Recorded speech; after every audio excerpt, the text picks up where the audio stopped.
Olá, meus irmãos, tudo bem com vocês? Estou aqui para deixar mais uma mensagem aqui no canal Nova Aliança. É com muito prazer que estou aqui para trazer essa mensagem. Lembrando sempre que eu não lucro com o canal. Então você que está aqui, você está com certeza assistindo uma pessoa que não tem interesse no que está falando. Não vou colocar coisas minhas na mensagem, porque eu não lucro. Então, para mim não importa, né? Ficar acrescentando coisas de mim, ou porque eu tenho algum interesse em faturar.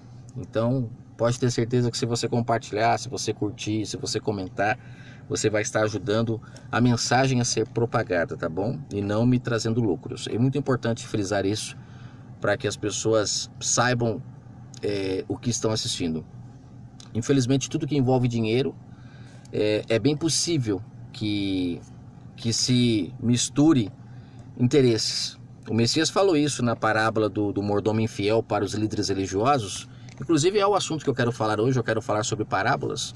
E já trazendo aqui a parábola do mordomo infiel, o Messias falou lá que é impossível você misturar interesse seu, que ele fala sobre mamon, né? Riqueza, as coisas do Pai, você querer lucrar. Você nunca vai levar a palavra de forma plena, de forma pura, quando se há lucro, né? Mas vamos lá, vamos continuando aqui. Eu quero falar hoje sobre parábolas. Eu peguei um site na internet, onde eu selecionei 15 parábolas aqui do site, já na sequência. Eu não selecionei as parábolas, eu peguei já 15 na sequência. Você pode olhar aqui, eu não sei se está dando para ver. São 40 parábolas que tem aqui, eu peguei 15. E eu tenho o intuito de poder falar aqui sobre essas parábolas. De querer, né, falar sobre elas. Eu quero mostrar algo que talvez nunca te mostraram. É um entendimento que me veio no comecinho, quando eu saí do sistema religioso, que eu comecei a renovar meu entendimento. E eu achei fantástico. É como que as parábolas estão dizendo a mesma coisa o tempo todo. Se você parar para analisar, esses lugares que chamam de casa de Deus, quando eles trazem uma mensagem, geralmente eles não costumam unir contextos, unem versos, porque é mais fácil de dar liga os versos. Contextos é só se você estiver falando a verdade, que eles se juntam, se ligam. Então dificilmente você vai ver alguma pessoa que não esteja se alimentando no pão que vem da boca do Pai, falando sobre parábolas e unificando todas elas como se fosse uma coisa só. Por quê? Porque geralmente a gente ouve as pessoas que falam sobre parábolas, pesquise para você ver, eles trazem para hoje. Eles não conseguem entender o que de fato estava acontecendo ali quando o Messias estava falando por parábolas. E é isso que eu quero falar hoje, que foi um entendimento que me veio quando eu me libertei do sistema, que inclusive, abrindo um parênteses aqui, quando eu me libertei do sistema, a primeira coisa que foi me falado, eu me libertei através de sonhos. Foi maravilhosos os sonhos que eu tive. Lembro de alguns, assim, muito claramente. Mas o primeiro é o que eu mais lembro, que é o que me falou algo assim que eu guardei, que era para eu abandonar os amantes que eu tinha para poder entender a palavra. Na época eu nem entendia o que significava amante espiritualmente. Depois é que eu vim entender que amante é aquela pessoa que se relaciona com a esposa e deixa o marido de fora. O amante, ele se relaciona com a esposa ao ponto de a esposa nem querer muito dar brecha para o marido se relacionar com ela, não. Ela quer se relacionar só com o amante. Geralmente os amantes são mais fogosos, né? São assim mais quentes, né? E as mulheres ficam doidas, aquelas que se prostituem, é claro, né? E na época eu não entendia espiritualmente, depois é que eu vim entender que quando a gente vai para esses lugares que chamam de casa de Deus, que é uma blasfêmia, né? Porque a casa de Deus somos nós, pode se chamar de salão para as pessoas se reunirem, mas chamar de casa de Deus, aí você traz um fermento para a mente das pessoas e elas passam a não entender que nós somos a casa do Pai, né? E acham que lá é. E aí você passa na frente de um monte de igreja que são todas bonitas, até banhada a ouro praticamente, e o povo dela é tudo pobre, precisando de ajuda e ninguém faz nada. Isso significa que estão dando valor para o templo errado, né? Mas quando a gente vai para esses lugares, eu, graças ao Pai, muito tempo não vou mais, eu obedeci o que eu aprendi no sonho, abandonar os amantes.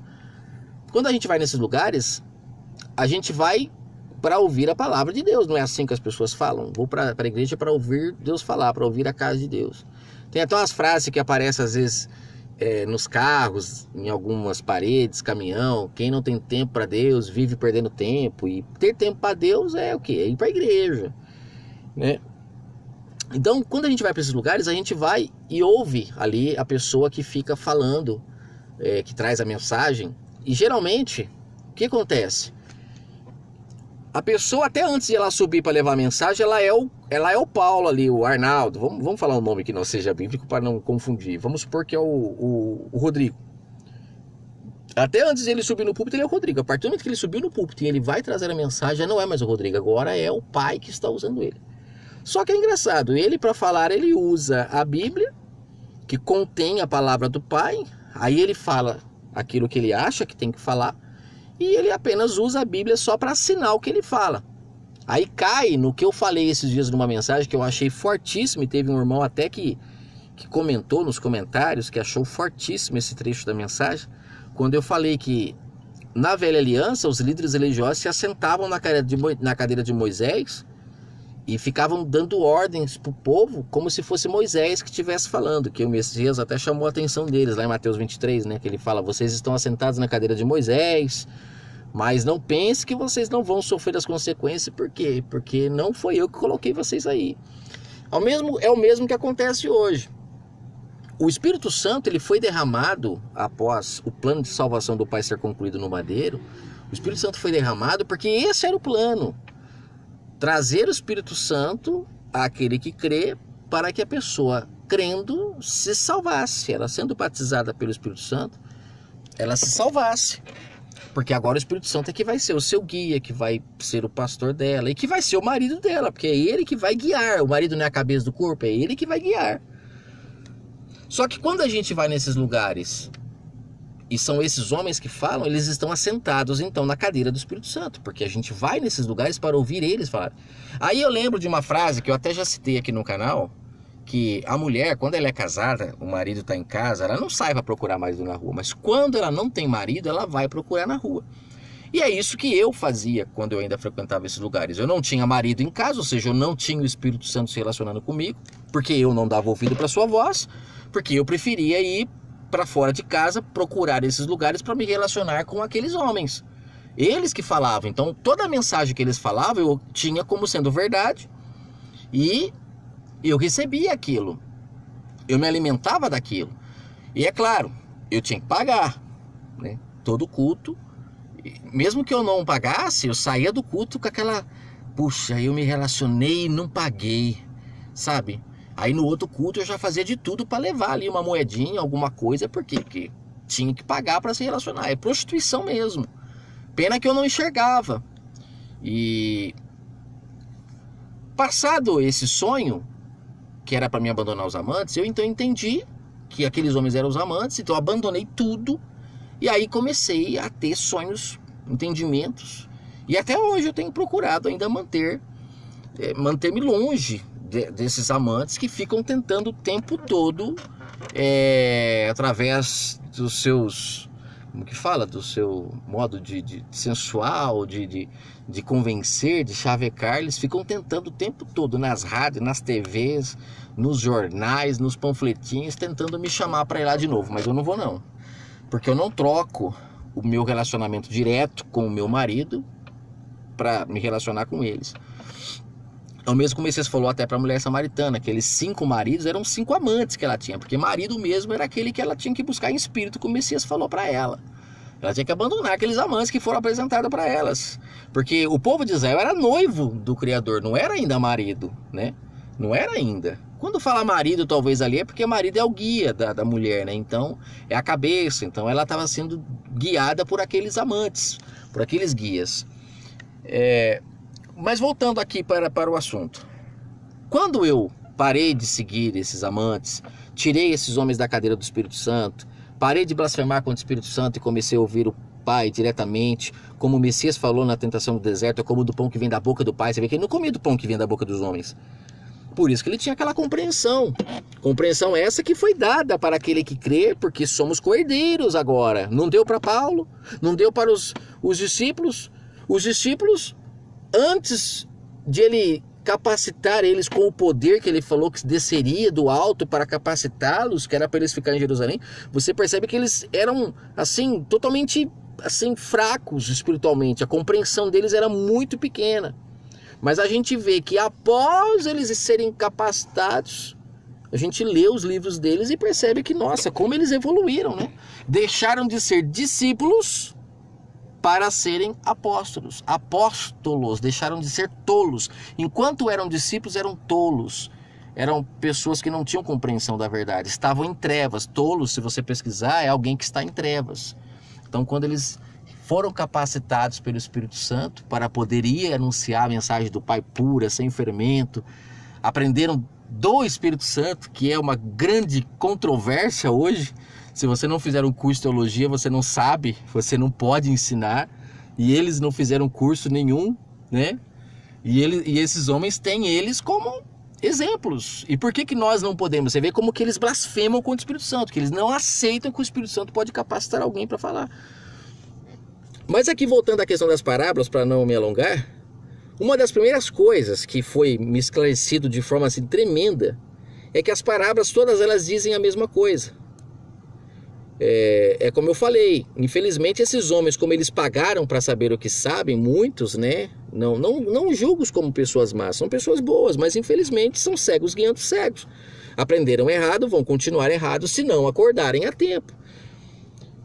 Se você pegar essas parábolas, você percebe que no entendimento que eles trazem, elas não têm liga. Mas quando você percebe que elas têm uma liga, quando o Pai te revela, você fala, poxa, é muito profundo. O Messias, o próprio nome diz, Messias, ungido, significa que era o Pai nele, né? Por isso que as parábolas a gente tem que entender como sendo o próprio Pai falando com o povo de Israel, e não o Messias, que é isso que o sistema não consegue entender. E as pessoas que estão ensinando hoje, estão seguindo um ensinamento que mantém as pessoas cegas, para não entenderem que o Messias, ele era o próprio Pai, é o Deus conosco, não era o Messias, que é o que o sistema tenta idolatrar, que é essa trindade maligna que eles colocam na mente das pessoas, que idolatram o Espírito Santo, o Messias e o Pai. Só que, na verdade, o único que é digno de honra e de glória é o Pai. O Messias e o Espírito Santo são ferramentas que o Pai tem. Só que o sistema idolatra. Aí você, quando vê o Messias falando uma parábola, você pensa que é ele que está falando. E na verdade não, é o próprio Pai falando nele. Por isso que o Messias falava, eu e o Pai somos um. Então o que o Pai falava, ele só repassava. Era uma fonte, né? Era um canal para passar a água pura, que não tinha nenhum tipo de sujeira que pudesse contaminar essa água. Por isso que ele conseguiu trazer a mensagem que o Pai precisava.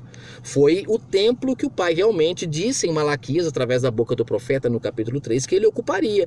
Inclusive lá é explícito em Malaquias 3, que ele levantaria um mensageiro que prepararia o caminho dele, do Pai, para vir falar com o povo. Do próprio Pai. Inclusive lá em Malaquias 3 fala, aquele a quem vós buscais. E o povo de Israel buscavam o quem? O Messias, eles buscavam o Pai. E o Pai falou em Malaquias 3 que ele iria descer, iria prestar conta com o povo de Israel, e que eles não iriam suportar a sua vinda. Por quê? Porque ele iria pegar pesado. E foi o que aconteceu.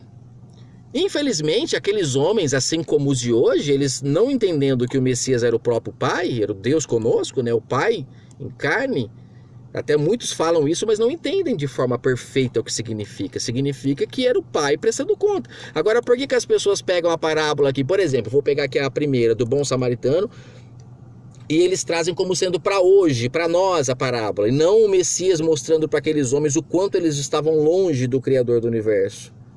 A parábola, inclusive, o Messias, em várias ocasiões, os discípulos perguntam para ele por que ele falava por parábola. A parábola, o Messias falava assim, que era para aqueles que têm olhos, quem tem olhos não iriam ver, e aqueles que iriam ver não iriam enxergar. Ou seja, muitos iriam compreender o que ele falava, iriam enxergar, iriam ouvir e compreender. Outros não. O que ele estava querendo dizer com isso? É muito simples, não é difícil de entender. O Messias, ele tinha a palavra pura, não era? A palavra pura que vinha do Pai.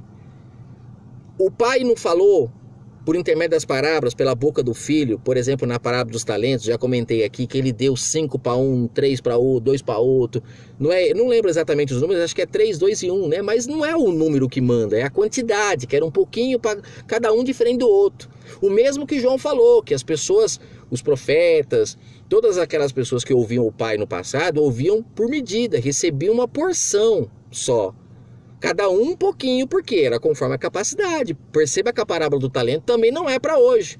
Como muitos falam que é para cantar na igreja, que é para tocar, que é para pregar. Não, a parábola dos talentos é uma prestação de conta que o Messias, o Pai, estava prestando com aqueles homens. Então, quando a gente entende que ele estava prestando conta com aqueles homens por causa da quantidade que eles conseguiram granjear, que eles conseguiram batalhar para melhorar o conhecimento que eles tinham.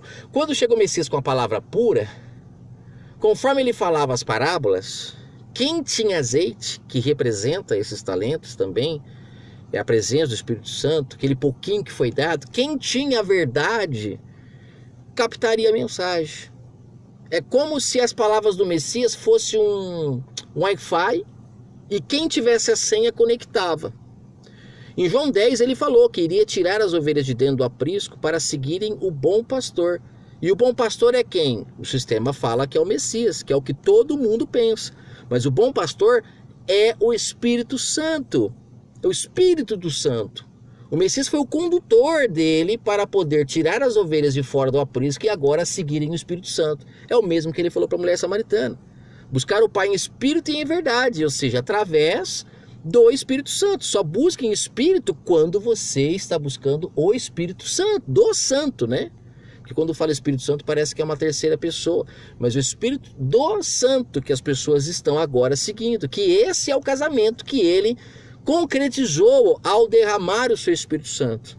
Infelizmente, muitas pessoas que hoje aprendem com cegos, eles trazem até hoje que nós estamos ainda no noivado. Mas como pode ser noivado se tem o Espírito Santo se relacionando com o povo? O noivo não pode se relacionar com a noiva antes do casamento. Sinal que já houve o casamento se está tendo o Espírito Santo se relacionando com o povo. Não é ele que sonda os nossos corações, não é ele que está conosco, que quer trazer consolo, não é isso que o marido faz, que nos consola, que nos ensina o que deve fazer. É isso que o marido, que é o pai também, que a Escritura chama de pai, que faz com o filho. Mas hoje nós não temos mais padrastos. O Messias veio para tirar os padrastos, para nos dar a oportunidade de nos achegarmos direto ao Pai. Não é isso, a graça não é isso. Por que os homens falam que ainda estamos no noivado se já existe esse relacionamento? Então é muito importante acordar para sair da mão desses homens, para se relacionar, para tirar esses homens da cadeira do Espírito Santo, para se relacionar diretamente com o Espírito Santo, parar de blasfemar contra ele, né? É mais fácil ouvir os homens. Eles não estão com a gente o tempo todo para saber o que a gente faz de certo ou errado. Perante eles a gente parece um santo, quando fica ali no culto, cantando, levantando as mãos. Mas é no dia a dia, entre quatro paredes, que de fato a gente é o que é. E é aí que o Espírito Santo está, nos sondando. Não enganamos ele o tempo todo, né?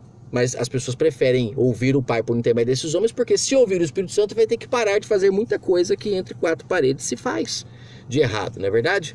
Vamos lá, deixa eu ver quanto tempo tem aqui para terminar. Então o bom samaritano era o que? Era o Messias mostrando para eles que não adiantou nada.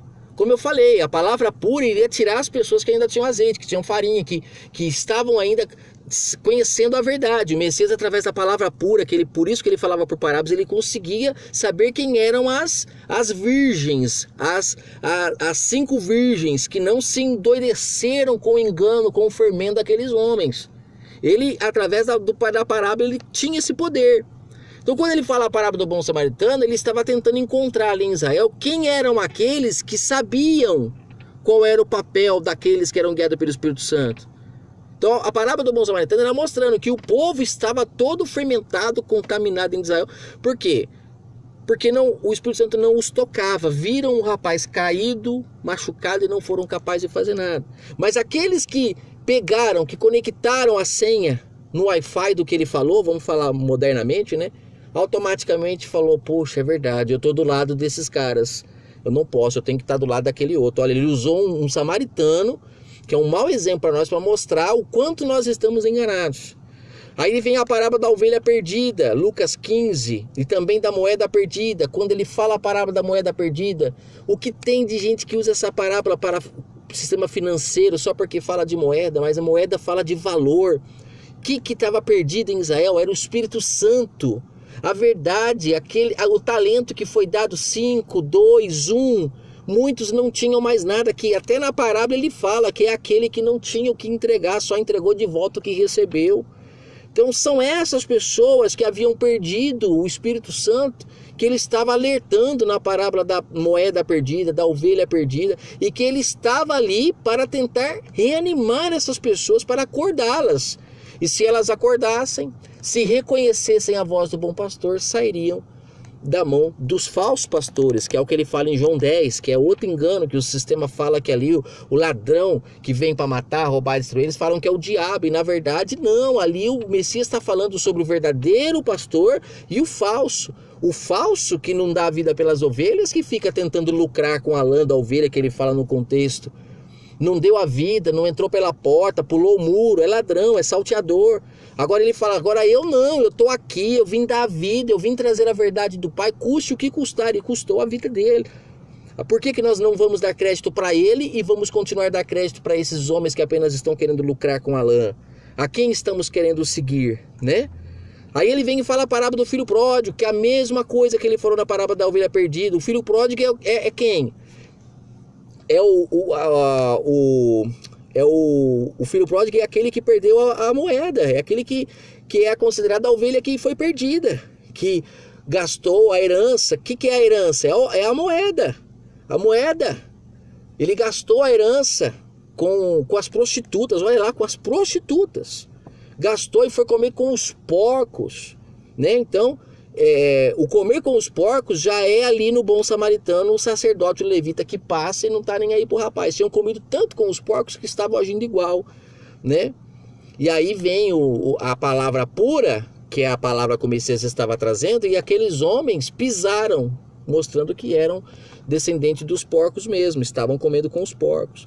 Aí vem a parábola do administrador desonesto. Quem é o administrador desonesto, senão aqueles que não investiram a parábola do talento, que pegaram, enterraram, aí quando vem o noivo não reconhece a sua voz e ainda o crucificam, porque estavam lucrando não com o talento, não estavam multiplicando o talento, mas estavam lucrando com ele, fazendo discípulos para si. Lá ele fala, misturando mamon com as coisas do Pai, com o talento, que é o Espírito Santo. E quantos hoje que falam que esse talento também se refere a dinheiro, que é um absurdo, e claro que não só isso, mas usam as pessoas para cantar, para tocar nos seus templos, trazendo a parábola para hoje, para as pessoas não entenderem que lá era uma prestação de conta.